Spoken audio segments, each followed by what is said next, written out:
Hey everybody, welcome back for Season 2 of the Broken Banquet Podcast. This season we've got more interviews with missionaries around the world, more interviews with authors who have written amazing books about missions, and more conversations about what it means for us to abide with one another. And yes, probably a story or two about Ashley taking a walk, eating food, or having drinks with someone who she now loves. We're so glad you're back, we're glad to be back, and we hope that you will enjoy this episode.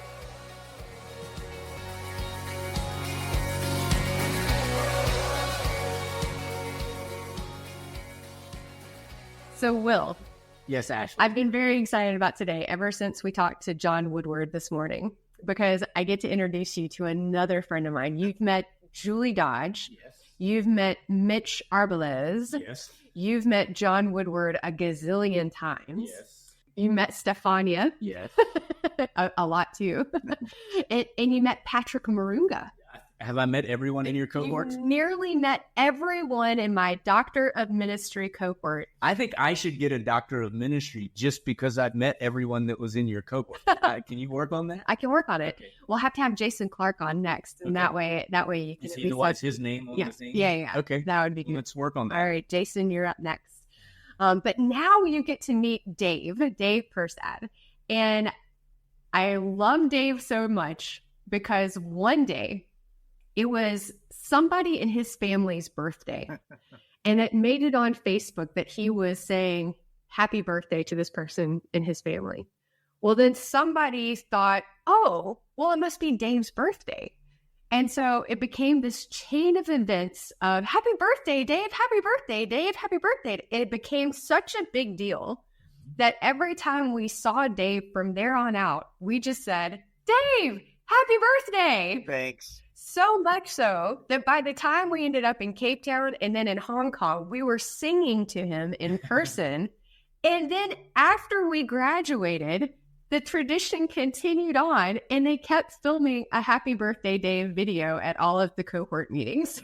Well, happy birthday, Dave. Well, thank you. It was actually a week, 10 days ago, I guess, 11 days ago. So that was my actual birthday. Yeah. So 10 years later, at last fall's cohort, they sang happy birthday, Dave. And I just love it. Yeah.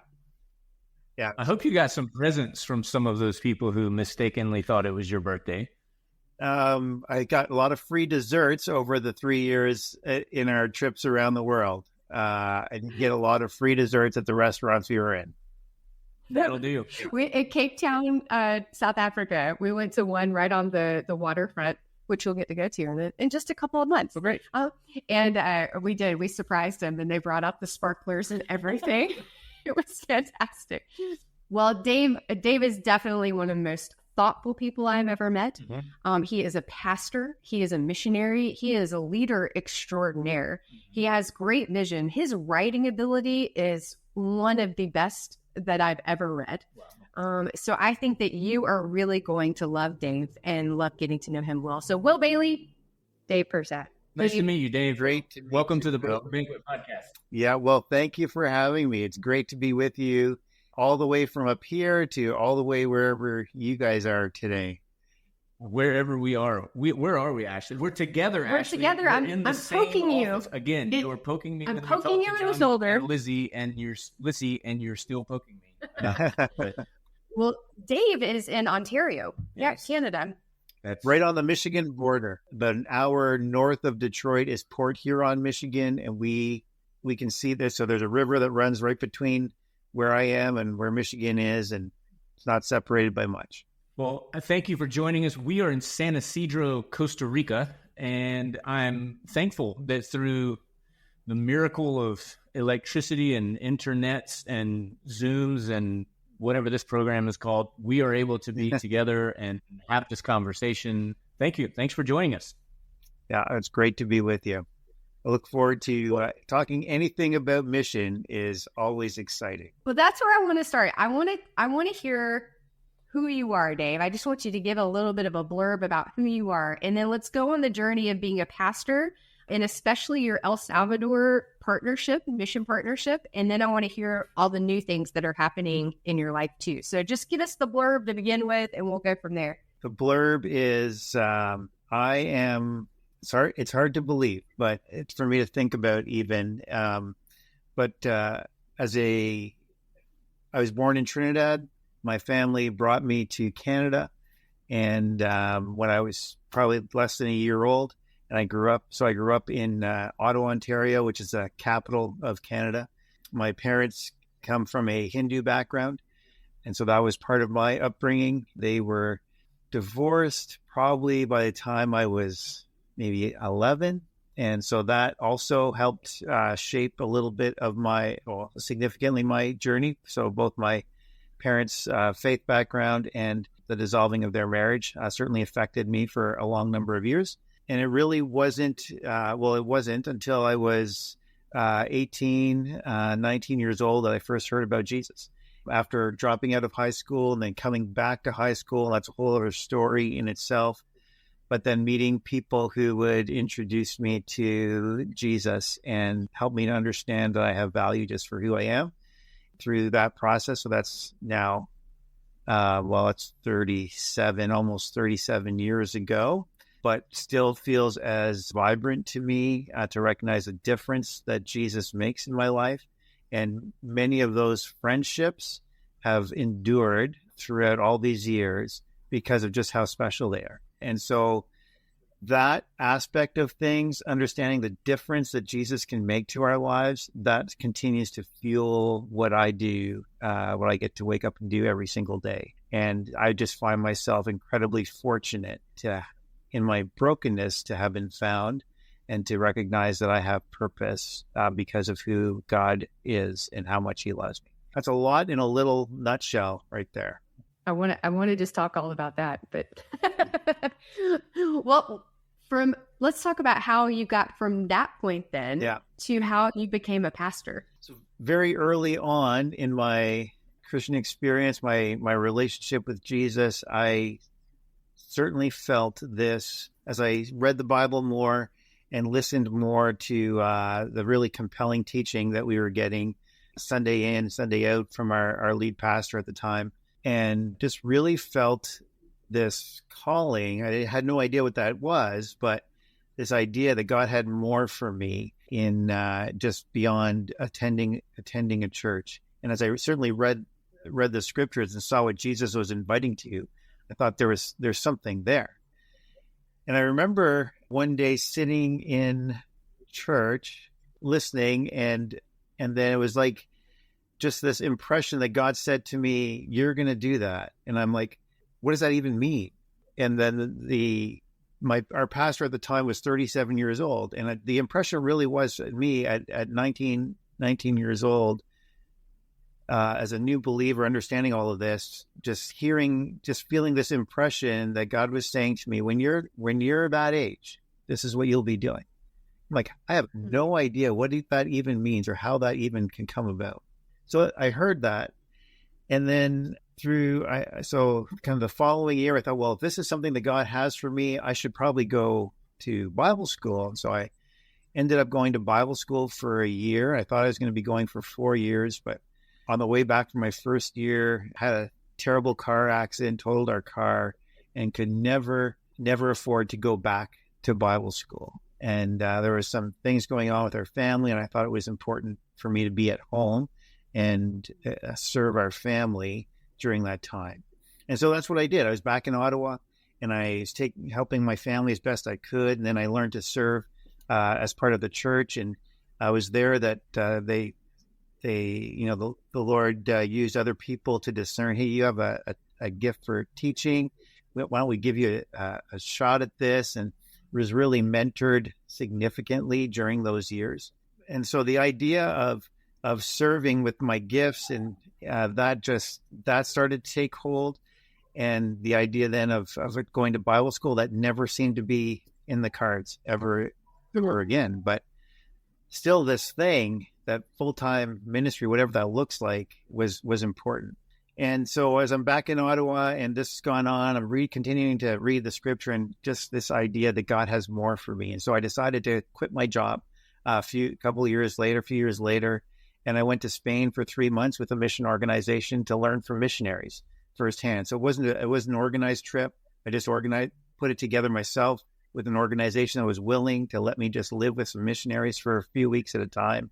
And we moved around Spain and got to get a sense of what they think and feel what is a regular day in, not when you're entertaining a group.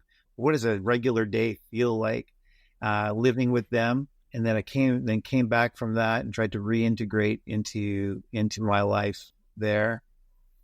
About 6 months after I came back from that, then I met the woman who would become my wife, Amanda, and we got married and talked about all of this as a possibility. I said, I think God has ministry in store for me. So if we're going to have this, if we're going to go forward, we need to be open to this possibility. And she's amazing and said, yeah, I'm open to that possibility. We still had no idea. I had no post-secondary education, no formal education, but just still felt that God had something else. And then so through a series of events and doing youth ministry interim time at our home church in Ottawa for a little while, and then our son was born. Then we moved to a different city. How's this still going to happen? Not sure. In the summer of 2000, my best man, him and I met up, and he says, you need to be in ministry. I'm like, yeah, I don't know. Like, I think that ship has sailed. Like, what do you do? Right. He was already in ministry. And so that fall, he invited me to come to speak to his college and career group, his young adults group in New York City. And on the way back from that experience, my plane connections, every single one got canceled. There was storms, and I ended up riding on this plane all alone, all the way back from New York City to our home. And I'm in the middle of that. I'm like, God, what is going on? Like, this was an amazing weekend. Why? Then I thought, is there something else I need to be thinking about? And in that conversation, myself alone, running through airports and sitting on planes alone, coming back in the middle of the night, it became really clear that we had to do whatever it took to get involved in mission and ministry, whatever that looked like. And so I landed. I said to my wife, we got to talk. This is what's happened. I spill all that out. She says, okay, what do we got to do? I said, I think I need to go back and finish school.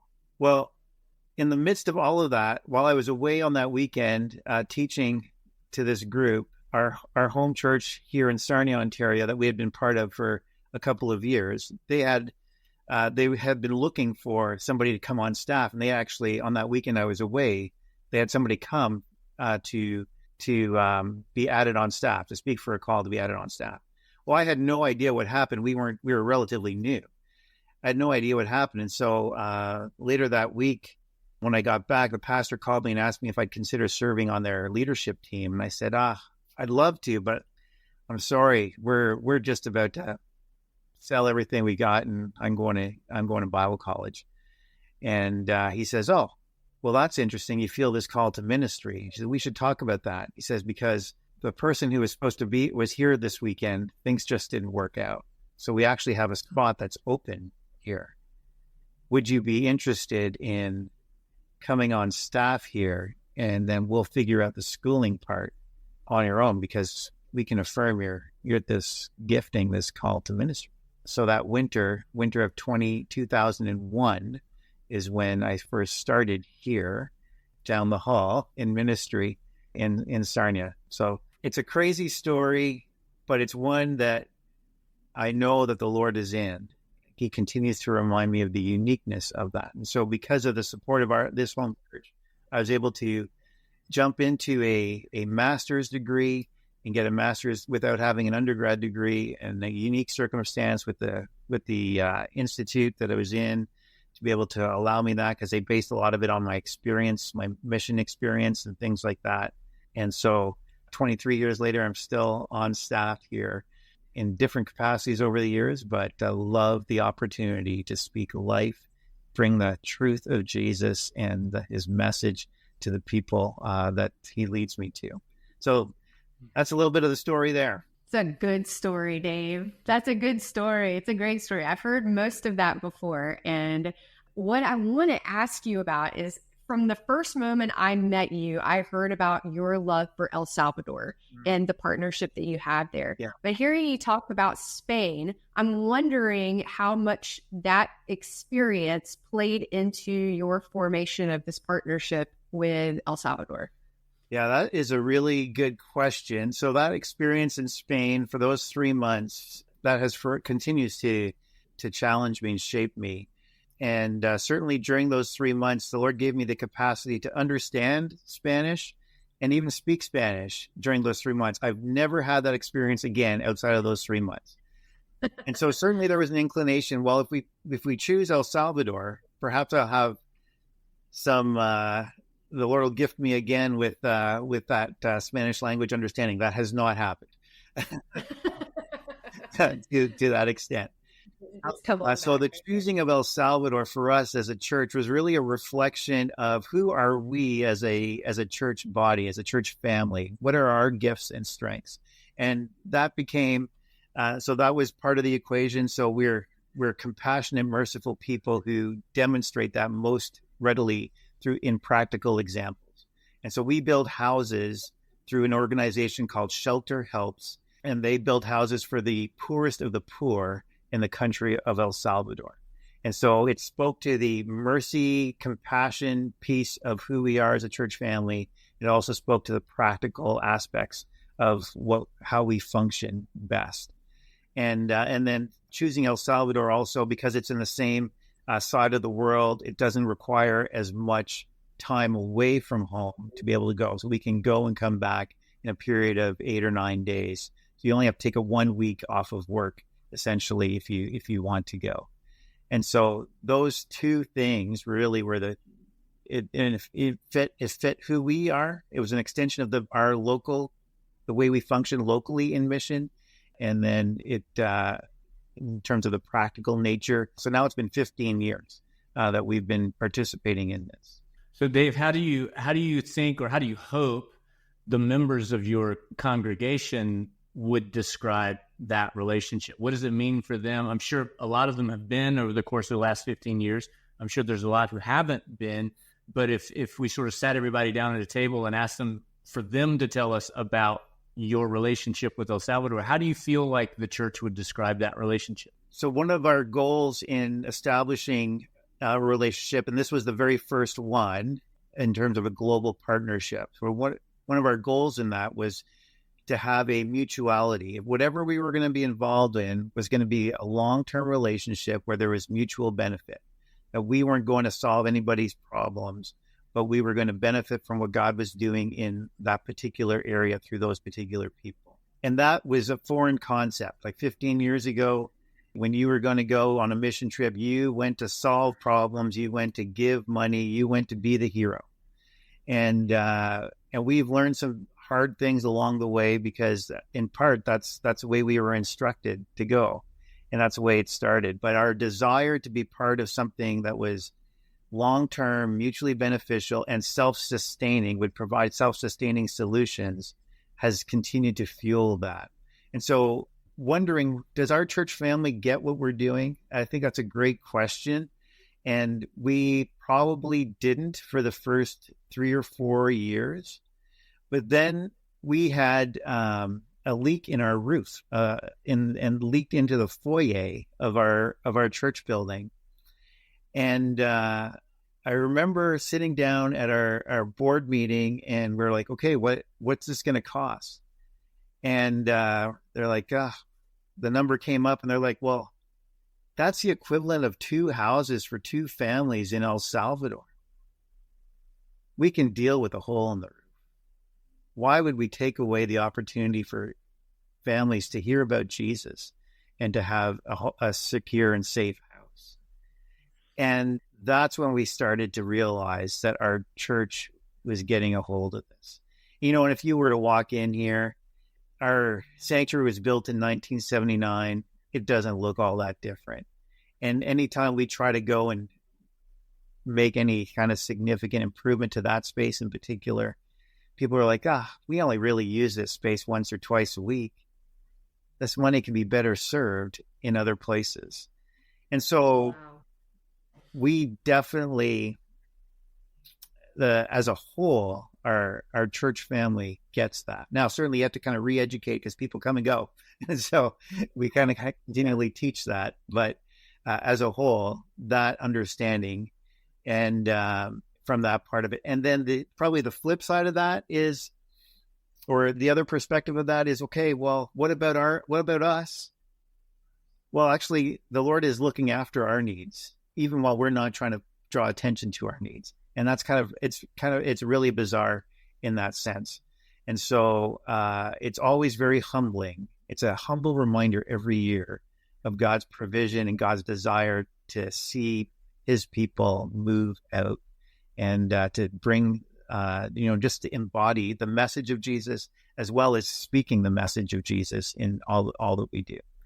So I'd say as a whole, it's shaping us 52 weeks a year, not just the 1 week a year that we're going. I've had a number of conversations over the years with families who have come to Costa Rica to be a part of this ministry, who have said afterwards, we changed the way that we spend money as a family after that mission trip. Right. This is the first time I've had someone say, basically, our whole church changed the way that we spend money as a church because of this missional relationship that we're committed to. I think that's great. Yeah, I think one of the bigger, longer lasting byproducts of that is when we establish our budget, we title our budget, the whole thing is a mission budget. And so some of that mission is local, some of that mission is global. Everything we do is about mission. And so we try to communicate that even through boring financial statements. We try to communicate that message. And so, it is crazy because we brought that up. So last year, we actually brought up the idea of changing the sanctuary, the carpeting and the lighting and as our next focus. And then somebody suggested, well, what about the parking lot? That's what the whole community uses, and it's in bad shape. And so we said, okay, is that what we want to do? We want to focus on the parking lot because that's what everybody uses, not just the sanctuary where, we're primarily just Sundays and maybe one other day a week. So we said, okay, we're going to do it. We'll do the parking lot. We'll focus on the parking lot. And then this cheer erupted, which was incredible. I had no idea. That completely caught me off guard. So I guess that was another recent indication. People get what we're doing and why we're doing it. It's a unique thing. It's really cool to be part of. If you could pinpoint a couple of lessons that you've learned from the Salvadorians over the last 15 years, what would a couple of those lessons be? Yeah, I think as you're well familiar in our mission endeavors, we think of poverty as in North Americans, especially in Westerners in particular, we think of poverty in terms of economics. I think one of the things that hits us hardest when I first went, and certainly now as I get the privilege of seeing this experience through the eyes and the hearts of others, is yes, they might have an economic poverty, but we have a poverty of relationship. We have a poverty of generosity that is well outmatched by our brothers and sisters in El Salvador. And so for all that they have been through in their recent history, dealing with the measures of distrust as a result of civil war and the economic hardships and the oppression that they've been under from other governments, superpowers, as well as their own corruption over the years. There's been a lot of stuff, but there is an incredible resilience and a beauty in especially among the poorest of the poor, where there is such a richness in a hospitality and a generosity of what is mine is ours, right? And then in that relationship, the value they have on relationship is incredibly rich. And it speaks to the poverty within us. It just really pulls, no matter how big and strong you think you might be, it affects everybody. And so I think those are some of the things that I personally have valued. And I know that's what I hear more and more so. It's all of a sudden like we're blinded to the economic difference, and we realize we're just people, And then when you realize we're all people equally created in the image of God, and then they have something that God has in store for us to learn from them, it's incredibly powerful to realize. And so that's one of the things that we try to do as we prepare people, is to realize, yes, you have something that you're going to give, but you have something that God wants to give you. And if we walk into those communities, those villages, with the idea that God has something to teach me, something to give to me through the people we're going to meet, it changes everything. And it always does. Mm-hmm. Well, he's hit on humility. Mm-hmm. He's hit on compassion and companionship. Mm-hmm. I think you've hit on all the things that we try to talk about. Abiding is a word that we use very often. And then you talked about being at the table. The table is where we want to sit as equals in bringing that part of the kingdom of heaven on earth. Yeah. One of the passages familiar, right? Psalm 23, we read that with great familiarity. And there's the part in Psalm 23 where he says, I'll prepare a table before your enemies. Like, I never really understood that until I sat with a community of people in a village on a mountain in El Salvador. And here we are having lunch or dinner or whatever it was. And I thought, there's an enemy of division that says we shouldn't be here, whether it's economics, geographics, race, whatever it is. And there's an enemy of hatred that has existed in that country for so long, and distrust. And the poverty is an enemy. There's so much. And yet here we are in the midst of all of that. And God has set a table for us, and he's among us. And in that recognition, when you have that and you share that meal in the name of Jesus, you realize he does prepare a table for us in the presence of our enemies. And it's so powerful. It's just an incredible thing to behold. And it's one of the benefits of the nature of these trips is with shelter. It opens us a door right into the heart of God, and you just cannot, it's just so palpable in that sense. And so, Dave, as we were talking a couple of weeks ago on our reunion Zoom with our favorite people across the world, how you were talking about a new ministry that you have delved into. Do you want to tell us about it? Yeah, I really appreciate you asking about that. One of the realities of working in Central America is just the number of people who are trying to escape Central America. There's a number of them, obviously, who can do it legally, but there's a number of illegal means, and that leaves people open. They're much more vulnerable to human traffickers, and they're victimized, they're abused, and some of them are killed along that journey. And so understanding that reality was certainly been part of this journey, learning in El Salvador. And then realizing with that human trafficking happens in all of those forms in our countries and often goes unnoticed. And so probably shortly after we began working with shelter in El Salvador, we also then began working with International Justice Mission in Canada, just to understand the nature of human trafficking in our country. And in particular, in our province of Ontario, over 60% of human trafficking that occurs in Canada occurs in our province. And the major highways in Ontario, because that's where the majority of Canadians live, is in the southern part of Ontario. And there's major highways that run along there. They call it the 400 series of highways. And those are the corridors that mostly young women get moved up and down.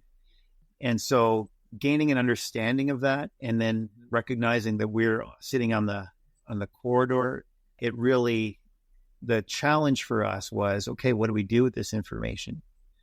And then through the pandemic, our leadership team of the church, let's take this time. We have some time, so let's take this time and discern what else can we do that is needed by our community that maybe nobody else is doing. That was kind of the criteria that we went into that pandemic period with. And out of that, we came out of it with this concept of creating the Greater Glass Company. And the Greater Glass Company exists to address some of the gaps in human sex trafficking in our area of Ontario as a byproduct of everything else that's going on in Canada. And so it's called Greater because of the great need, great tragedy that is affecting the majority of victims are Canadian-born women, and 90%, 96% are Canadian-born women. A significant portion of that are girls between the ages of 12 and 19. So they come from all classes, all income levels. And so we want to address some of the gaps that exist. And some of those gaps are in preventing is helping students, especially young students, protect them from the vulnerabilities that exist, to build up their confidence in their understanding of who they are, their purpose, so that they're less susceptible to being lured into these things. And then so that's on the front end. And then there's a lot of good work going on for survivors right now. But on the far end of that, there is no safe house in our area for victims of human trafficking. They need special care. And so that's our long-term goal, is to establish a safe house for victims so that they can have the proper directed care that they need here in this area. Our desire is to work on the front end with students and education and awareness to the general public, and then with the goal of establishing a safe house here in the next few years. I'd love to hear some specifics, if you can, about how exactly you're doing. Are you going into schools to do that, or is it people coming into the church to get that kind of training? It's yes, all of them. So right now, getting into schools is a real challenge. So however we can do it, and we really started in earnest last year, and our desire is to elevate, because it's people don't want to know that this stuff goes on. And it really, I think a study just recently came out where Canada is one of the top 4 countries of consumers of sexual exploitation online. And so, and the United States is also in that top 4, by the way. So we know that there's a consumption issue in our culture, embedded in our culture. And so we have to confront that. And I can tell you from, the local organizations, they do a really excellent job. But one of the places that they can't get into are churches. And one of the conversations that most churches don't want to hear about, it's not a good Sunday morning topic, but we need to hear about it, is cleaning up this. Like, we have to clean up our desires, our consumption that helps perpetuate these notions that girls and women are expendable commodities, and learn to appreciate them for the value that God has created them to be. And so our desire is to work in the gaps where these other organizations are. And primarily that'll be churches, youth groups, men's groups. And if we can get into schools with this, to be able to build positive messaging on self-worth, then that'll be a byproduct of developing these relationships. It's daunting and inspiring at the same time. Yeah.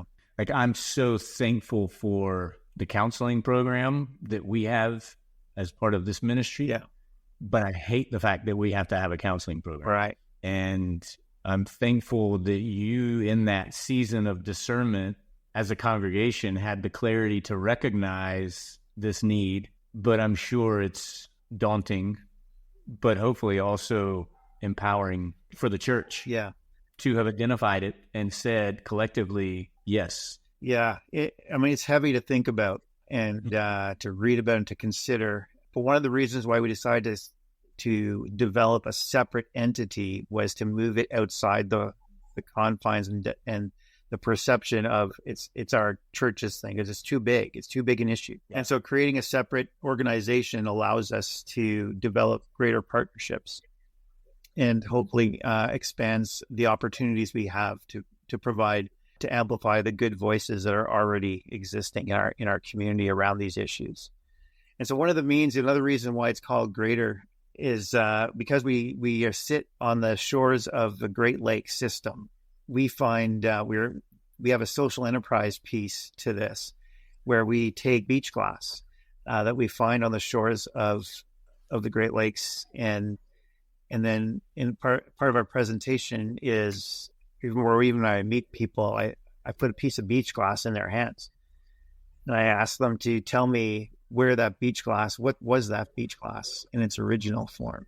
But to realize when it washes up on a beach, we can easily just discard it. Mm-hmm. But how many waves have hit that? How many times did it hit the bottom of the floor? How far did it travel? And then the last question is, can this still be made beautiful? And the answer to that is yes. In fact, so what we're doing is taking that beach glass and we're creating jewelry out of that beach glass as a metaphor for the fact that that there can be beauty out of brokenness. There can be wholeness, the redemption that comes, restoration that comes despite the brokenness that exists. And so that's kind of what we're doing. In fact, probably later this week, maybe early next week, we'll have an Etsy store open up as well. So that's kind of the means, that's kind of the practical piece to that. And so that again allows us another means of communicating this through workshops, through craft shows to get in front of people with this message before. So we don't pile up on the counseling end, right? We want to try to stem that at the beginning so that there's less women, especially who get caught in this thing. That's beautiful. Everybody has a story. Everyone has a story. That's our tagline. Yeah. Everyone has. Is it really? Yeah. Oh, I didn't know that. Don't give it. I am sure I could just sound smart. Yeah. Whether it's a piece of glass or an individual. And so our thought is, people understand that you can make something beautiful of a broken piece of jewelry. But so we can't give up on the brokenness of others, even when they come out of difficult situations.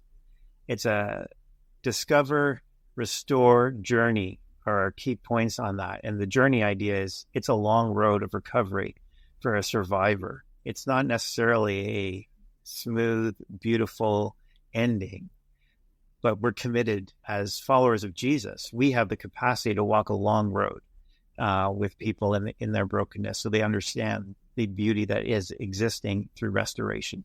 Sounds like that broken banquet table is going to be made whole one day. Oops. I love the name of that podcast. It was all him. Yeah, I love it. Haven't contributed anything since then. At all. At all. Came up with a catchy name. Yeah. Well, Dave, is there something else that we haven't asked you that you wish that we had asked you? So having served in ministry in different capacities, really since the time of entering into this relationship with Jesus, but especially now 23 years in formal full-time ministry, one of the questions that I do get asked is why do you keep doing that, right? And when attrition rate is incredibly high, especially coming post-pandemic. So why? I think that's an important question. Why do you keep doing it, Dave? Because I think back even to my own, where I was when I was 17, 18, 19, I was really broken. I didn't understand what the world was doing to me. I certainly didn't understand that God cared enough about me and that Jesus was offering me a life, that he was exchanging his life for mine so that I could experience an abundant, full life. I didn't understand. I didn't know about that. I had to learn about that. How many other people have to learn about that or deaf or blind to that because of the brokenness that they are experiencing? And so to bring the mercy and the mission and the message of Jesus to one little boy or one little girl, one man, one woman. That's why I do. That's why I get up every morning, whether it's coaching basketball or serving as a pastor in a church or getting to start this enterprise with the Greater Glass Company or anything else we do. That was why I participated in our doctoral program. I wanted to see what God was doing worldwide. And we met people that further inspired that. Were willing to sacrifice their daily lives for the sake of others because of the example that Jesus gave to them. So that's why I do what I do. And until Jesus comes again, I'm going to keep doing that as long as the Lord enables me to do it. And he fills me with these ideas and sends people and resources to make those things happen. It's incredibly humbling every single day. Dave, you inspire me, and you have for 10 years, and I'm very thankful for who God called you to be and the influence you have been on my life. So happy birthday, Dave. Happy birthday. Well, thanks. And, March Madness is around the corner, and I always have while I never pick them, I do always have a little piece of me that wants to see the Tar Heels do well. Thank you, Dave. Thank you. You know, I was just getting ready to say how nice it had been to meet you and happy birthday, and then you have to go and do that. I don't know if I've ever met a more avid Tar Heel fan in my life. So, and you have zero skin in the game, Dave. I mean, why even? Oh, man, You went to Duke. no way. I did. My wife, here we are. Zach, my wife cheers for Duke all the time. We are a house divided in our basketball affections. She, for whatever reason, she loves Duke as well. Well, I got to think of a bunch of reasons. But if ever you needed proof of just the grace that is possible at the table. Wow. Here are Ashley and I sitting to the together. episode, all of it's a March Madness edition that you, as a Dookie and a Tar Heel, are co-hosting this endeavor. That is a great topic. I think we could have Dave interview us about that. There is a lot of brokenness at that banquet. You know, all jokes aside, I'm glad that Ashley introduced us and that we've had you on. I really appreciate what you shared with us. I know you've given our listeners a lot to think about. And, you know, gosh, love to come and see your church and your 50-year-old sanctuary and learn more about what you guys are doing in the community. I want to see your new parking lot. And, Lord willing, we'll be here next year. So we got to save up for that, but we'll get there. Well, thank you for your time and for joining us. We really appreciate you being on the Broken Banquet. Great to be with you. God bless you. Thanks for doing what you're doing and amplifying the voice of the broken around the table that the Lord calls us to. I think it's exciting. Amen. Amen. Bye, Ashley. Bye, Will. Bye, Dave.